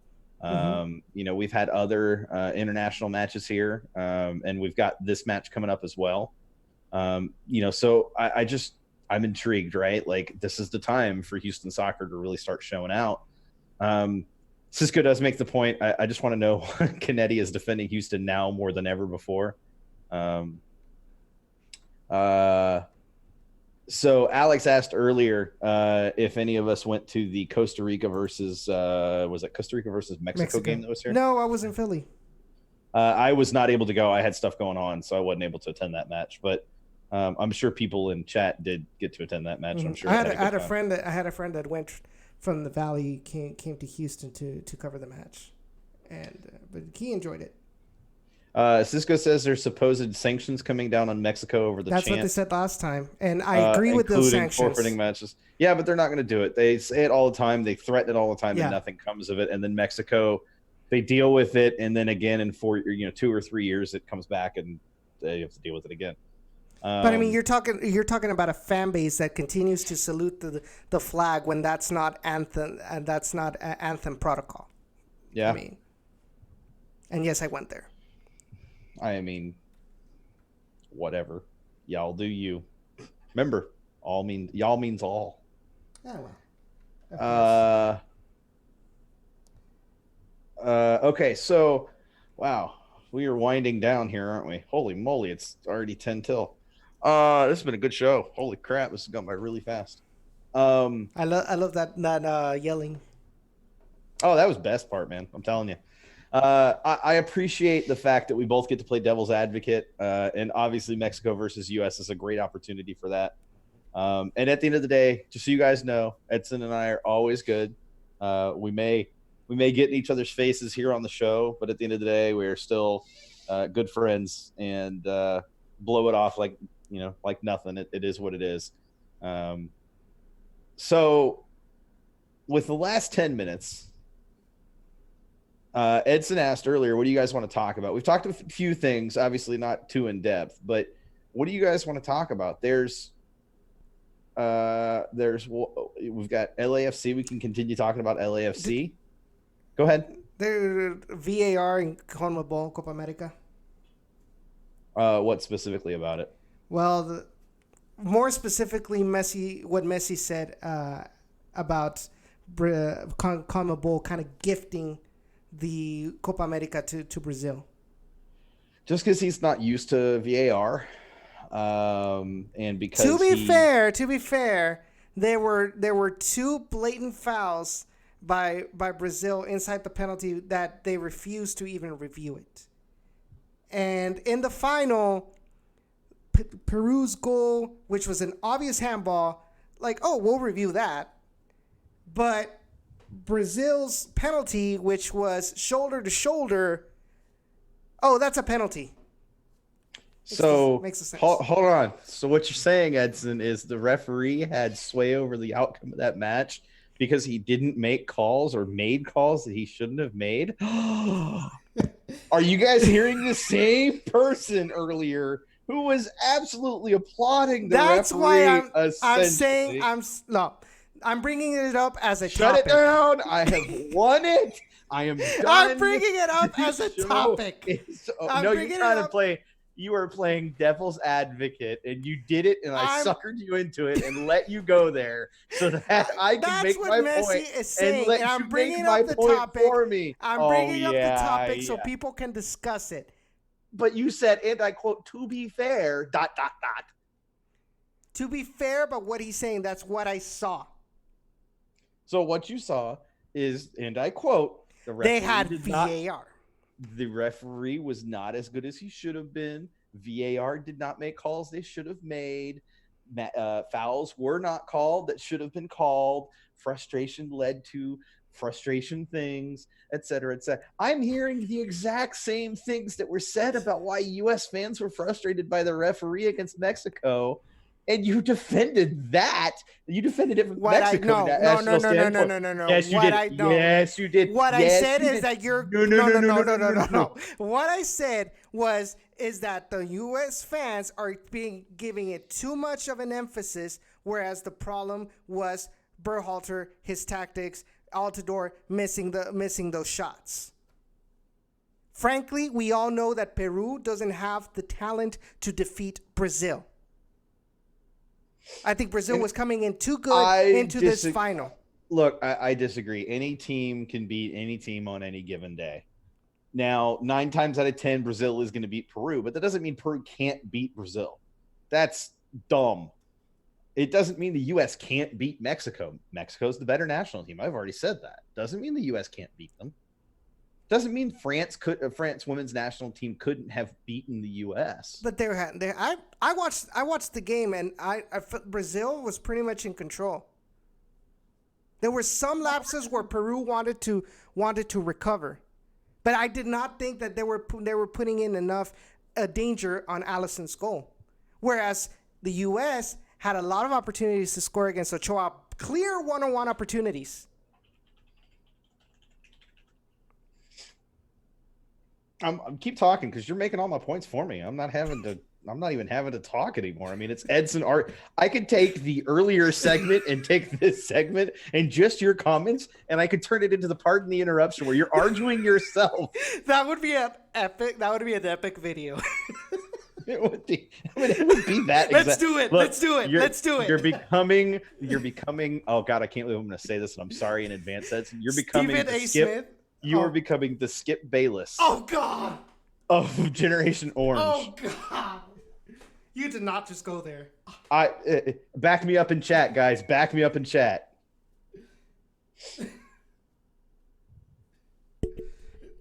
Callo says, don't let Edson distract from the fact that on Sunday, July 7th, 2019, a man was actually mounted on Soldier Field.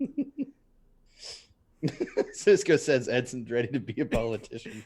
Edson 2020. Santos earlier said, damn it, Edson, you got baited hard. I know I was, but just brush it off, man. Just brush it off. Hey, sometimes I gotta play the fan. No, and I don't mind you playing it. I don't mind you playing devil's advocate. You know that I've always said I'm totally okay with it. Sometimes you gotta have fun with it and just dive in and stick to your guns. But I just love the fact that you literally made my point for me. I mean, it's beautiful. Like, it's perfect. And Messi, the best part is, Edson, the best part of this about this, Edson, is we're ending the show with this. Like, it's like I just sat and waited and let you just make my point for me. It's brilliant. Absolutely brilliant. Rephrase that. It was just like so wrong. And I'm not saying, I don't think I said that it wasn't a red card, the grabbing of the throat. No, you did. You literally said no, that. I did not. You said choking a guy is not a red card. That is not what I said. I said, because you said it was a penalty. You said it was a penalty, and I said no. Oh, yeah. Okay, you're right. Yeah. Sorry. And on that note, this one little thing right there, Edson, you're gonna take everything out of the discussion and argument that we had over USA versus Mexico, and you're gonna put all your marbles in the fact that I missaid and misspoke when I said it was I gotta count my small victories. I gotta make my small victories count. You know, you take your semantic argument and get out of this show, because what the heck. The proof is in the pudding. Cisco, I did see that earlier. I saw some of the people that were talking about that. So Sherman Chow from Channel 13, Channel 13, Channel 11, one of the two. She interviewed Brian Ching following the Women's World Cup to talk about the dash and the Women's World Cup. And one of the things that was said, Alexa, rewind. And one of the things that was said in response was, you bring on Ching to talk about dash stuff when there are 20 some odd players under contract. There are countless coaches and assistant coaches. There's existing front office people, et cetera. You want to talk about women's soccer, but you bring on Ching, of all people, to do it, who's no longer even technically associated with the dash. And to her defense, she said, just the week before, we had brought on Monica Gonzalez to talk and interviewed her. Actually, Darby, humorously, we weren't for like the entire time you were gone. And then Edson brought up CONMEBOL and Copa America final, and then just defended my own argument for me. It was fantastic. But the Sherman Chow interview, the reason why it's getting a little bit, it was Channel 11. Thank you, Cisco. The reason why it's getting attention is because with everything that's kind of taken place in relation to the Dash and women's soccer and how great the Women's World Cup drew, it felt a bit like they could have brought in somebody else to do this interview. And to be fair, if I remember correctly, this particular interview, really a lot of the focus Ching had in the interview was he was coming on to kind of promote his new bar that he's working on, which is also going to be in Edo as well. So I don't know. Like, on the one hand, it was kind of half-hearted. I don't think it was necessarily half-hearted. I think it was just it was a matter of Channel 11. Who's available? Who did they know that they could reach out to? They probably had a summer intern that just happened to, reach out to the Dynamo or Dash, and they happened to say, and the team was the Dash at the time they did the interview were on the road. So there weren't a whole lot of available direct Dash players or direct Dash coaches or assistant coaches that were available. To their credit, that is fact. That is the case. But I think one of the things that fans are getting frustrated over is when there is coverage of the Dash, these news stations or whomever is covering, such as Kim from SB Nation's blog, they're not doing enough due diligence to bring on someone who is knowledgeable.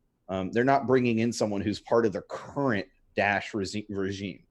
And it's a shame because they could have waited a week to do the interview, or they could have called somebody from the Dash. There were a lot of opportunities there. It wasn't like Ching was the only available person they could have talked to. But on the flip side, at least they were covering the Dash. Like, I think, I think that it's a matter of, at times, Dash fans and women's soccer fans in general probably need to pick and choose their battles. That's probably not a battle worth dying over type thing. Don't fall on your sword on that sort of battle. The battle you need to fall on your sword over is the article from Kim. That's something you need to fall on your sword over. So that's kind of how I feel about it. Cisco brought it up, so I wanted to talk about it a little bit, but, and again, I don't think it's malice. I do think it's lazy. I do think that's what it comes down to. It was lazy, but to be fair, they've got so many news stories that they're cycling through week after week that it is difficult for them to find these specific stories. I can tell you, as someone in my industry, that I've been to a couple of events where they've had media representatives, people from the news stations that are in charge of determining what stories get aired. And this was in reference to, if we have like a humanitarian type story, how do we get that aired? Who do we talk to get that aired on TV? If we've got a group like, the health, Harris County Health and Human Services, if they have something they want to get aired, a good thing that they want to get aired, how do they get that on TV? And that's where this came from. And the person who was there said, the first thing you got to do is you just got to tell us when there's a story. Like, if you've got a short video clip, you want us to air, or, a short interview or whatever, you just got to let us know. And I think that's one of the things that, when it comes to the Dynamo Dash in general right now, that I think they need to work on is they need to be proactive as much with the media as they expect the media to be with them. That's not to say that the media is going to 100% take everything that they send them and do something with it. But even if it's 50 to 25%, 25 to 50% of that, when they can, that's more than we're getting now. That's more than we see now. And every little bit counts. And yes, the Texans and the Rockets and the Astros don't have to send that stuff in. But to be fair, they're bigger, more followed organizations.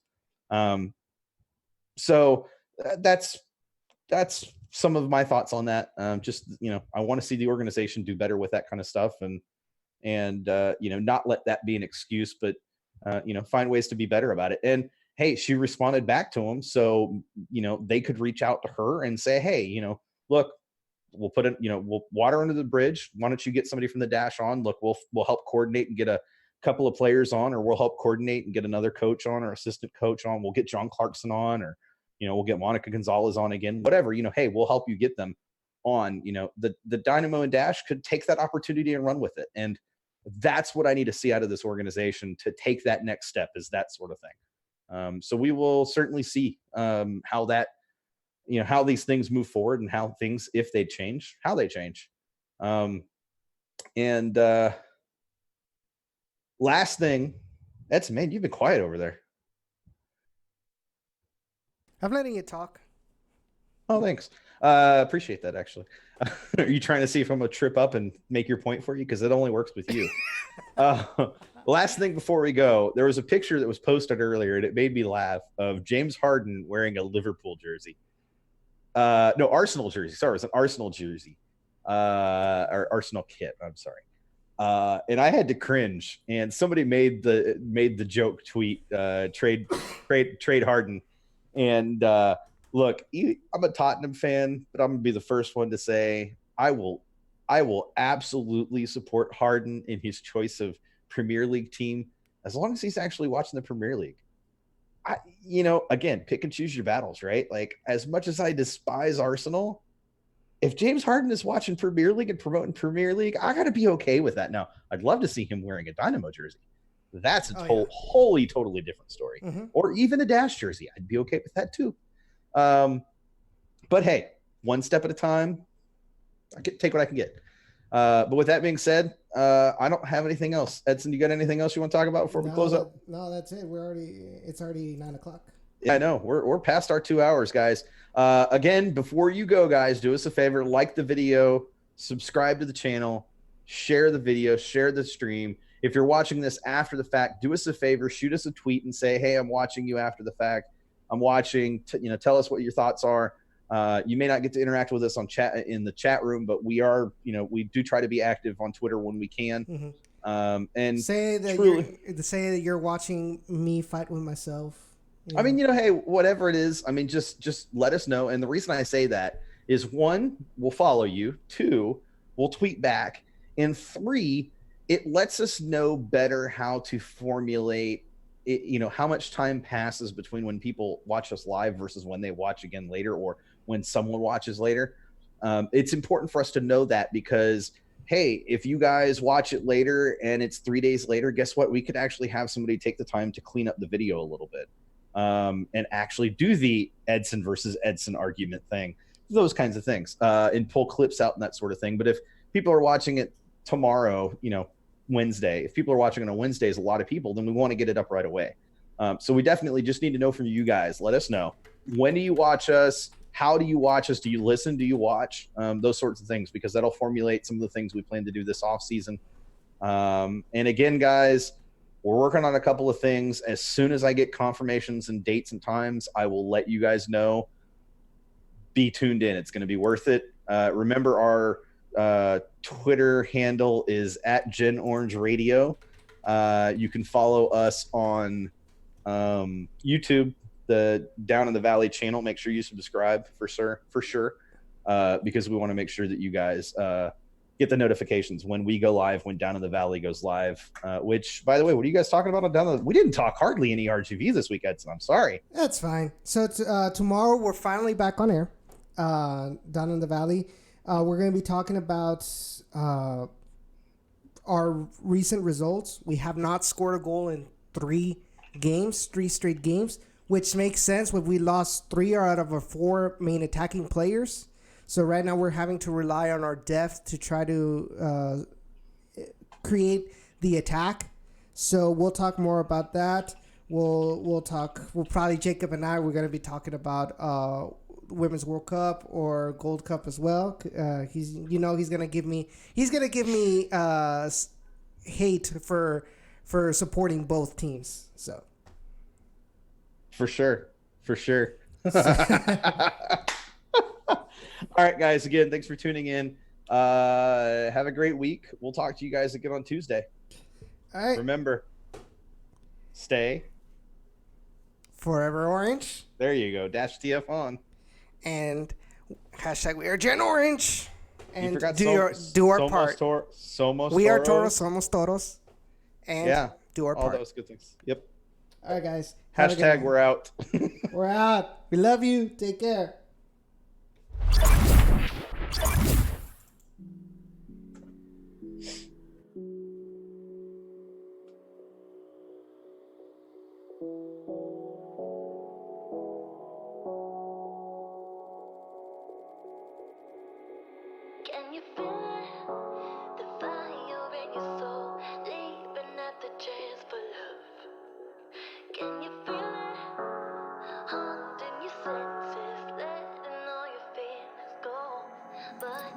can feel